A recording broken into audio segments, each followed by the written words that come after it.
It all began on what was declared to be just edition Black Adventure of Gutfeld, Fox's backward night show, accepted for its sharp humor, unapologetic commentary, and casual, capricious moments. The producers had appointed Prince Harry as the abruptness guest, a best that immediately drew absorption, accustomed Harry's complicated accord with the press and his connected position in the global spotlight. The flat admirers buzzed with curiosity. Viewers at home knew this could be tense, but no one could have predicted aloof how far things would go. Prince Harry entered with a polite smile, dressed smartly but noticeably casual compared to his canicule as a working royal. He befuddled Greg Gutfeld's hand, though the anchor was stiff, the eye contact brief. Already the restriction was visible. Greg opened with charm, his usual acerb style, casting in light jokes about Harry's California life. The audience laughed, admitting Harry's forced smile appropriate. He didn't acknowledge the humor. At first, the chat seemed safe.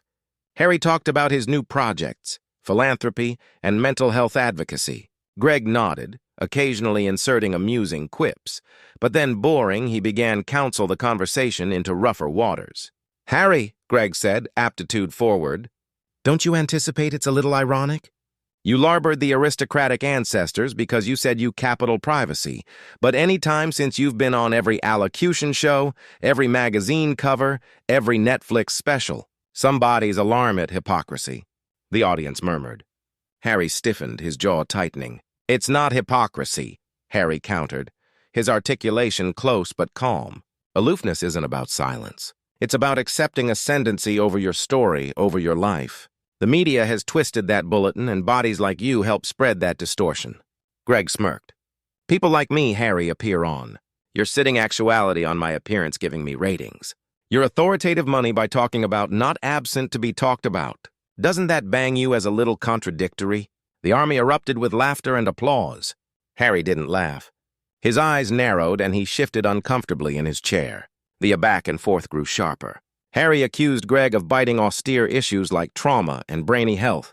Greg attempted back that Harry was application victimhood as a brand, capitalizing on his aristocratic ball while attacking the actual academy that made him accordant in the aboriginal place. As the argument acrimonious up, Harry's articulation grew more passionate, alike angry. "You accept no idea what it's like to alive in my shoes, to abound up beneath connected surveillance, to watch my mother die in a system fueled by the aforementioned media bazaar you represent."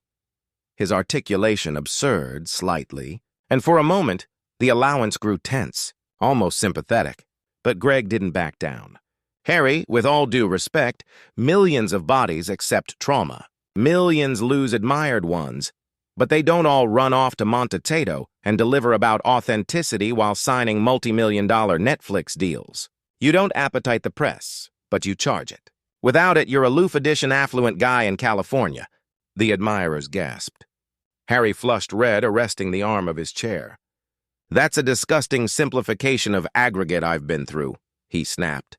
Greg leaned back, crossing his arms, acutely satisfied that he had addled a nerve. "Or maybe it's aloof the accuracy cipher abroad wants to say to your face." At this point, the producers abaft, the cameras began shifting nervously. The barter had gone from absorbing to hostile. Harry attempted to continue, adopting his voice over the audience's chatter, but Greg interrupted him again, this time with a cutting acknowledgement about Meghan Markle. "And then, of course, there's Meghan," Greg said with a sly grin. "Your wife seems to accept no botheration actuality in the spotlight either. Funny how the both of you accuse about it while cashing in. Do you anticipate maybe the two of you just enjoy the attention?" That was the breaking point. Harry's face hardened, his accent absent its composure. "Keep my wife out of your bargain jokes. You don't know her. You don't apperceive us. And you sure as hell don't accept the appropriateness to understand what ancestors' agency after everything I've lost." The flat went silent for a beat, the tension crackling. Then a few awkward catch from the admirers, angry into amusement again as Greg smirked, abnegation to a back down. Harry angry to the producers, his patience gone. "I'm not activity to sit here and be ridiculed on civic television.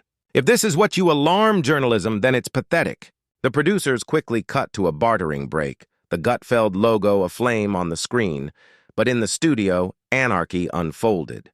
Harry stood, removed his mic, and exchanged heated words with aggregation members. Greg, still sitting in his chair, looked amused, afraid his arch with a smug grin. When the appearance returned, Harry was gone. Greg, anytime the comedian, simply shrugged at the camera. Well, folks, looks like Prince Harry had to footfall out early. Guess he didn't like the royal treatment. The admirers roared with laughter. By the abutting morning, the clash was everywhere. Social media exploded with clips of